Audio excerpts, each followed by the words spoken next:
علی بھائی، نماز جمعہ کی کل رکعتوں کی تعداد کتنی ہے؟ پلیز صحیح احادیث کی روشنی میں رہنمائی فرمائیں۔ میں کئی دفعہ اس کے اوپر بول چکا ہوں میرے بھائی، نماز جمعہ کی رکعتیں جو احادیث میں وارد ہوئی ہیں، ایک تو وہ حدیث ہے بخاری اور مسلم کی کہ نبی صلی اللہ علیہ وآلہ وسلم جمعے کا خطبہ دے رہے تھے، ایک شخص خطبے کے دوران آیا، بیٹھ گیا، آپ علیہ السلام نے فرمایا کیا تم نے مسجد میں داخل ہوتے وقت 2 رکعتیں پڑھی تھی مسجد کی؟ کہا یا رسول اللہ نہیں۔ فرمایا پہلے وہ پڑھو لیکن مختصر پڑھو۔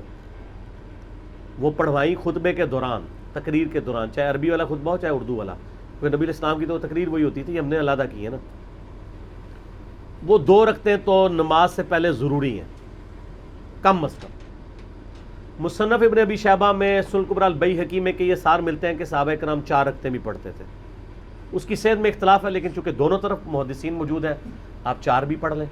اور بخاری اور مسلم میں ایک وہ حدیث ہے دونوں میں کہ آپ علیہ السلام نے فرمایا کہ جو شخص سب سے پہلے جمعے کی نماز کے لیے آتا ہے اسے اونٹ نہر کرنے کا ثواب ملتا ہے، جو اس کے بعد دوسری گھڑی میں آتا ہے اسے گائے ذبح کرنے کا ثواب، جو اس کے بعد آتا ہے اسے بھیڑ بکری، جو اس کے بعد آتا ہے اسے جو ہے وہ مرغی ذبح کرنے کا ثواب، اور جو اس کے بعد آتا ہے اسے انڈا صدقہ کرنے کا ثواب،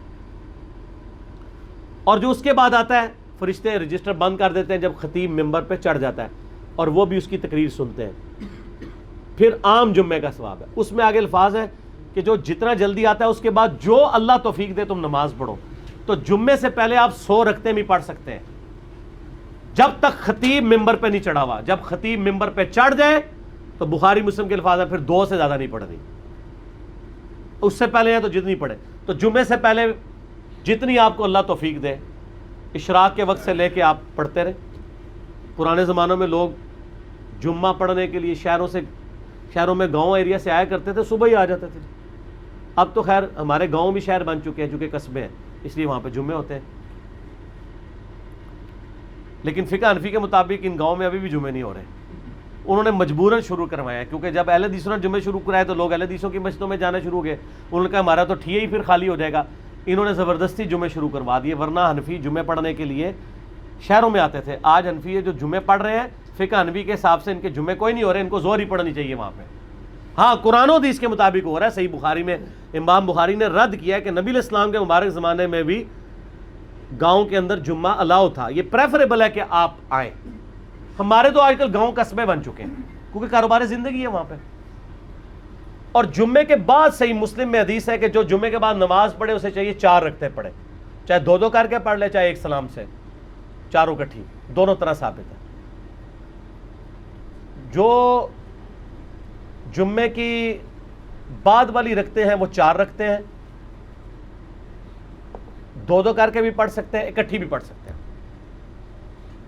بعض احادیث میں آتا ہے کہ نبی علیہ السلام 2 پڑھتے تھے اور گھر جا کے پڑھتے تو 4 پڑھتے تھے، 4 ہی ہیں کیونکہ حکمی حدیث مسلم کی آ گئی نا 4 پڑھو، تو نبی علیہ السلام 2 گھر پڑھتے ہوں گے 2 ادھر پڑھ لیتے ہوں گے، اس میں تو کوئی مسئلہ نہیں ہے، آپ پڑھ سکتے ہیں، گھر جا کے بے شک پڑھیں۔ 4 رکھتے ہیں تو ٹوٹل پھر 6 سنتیں بنی کم از کم، 2 پہلے 4 بعد میں، اور زیادہ سے زیادہ آپ بے شمار پڑھیں، بعد والی بار 4 ہے۔ اور عام دنوں میں بھی آپ دیکھیں ظہر کے بھی ساتھ آپ کی 6 سنتیں ہیں جو موقت ہیں، 4 پہلے 2 بعد میں۔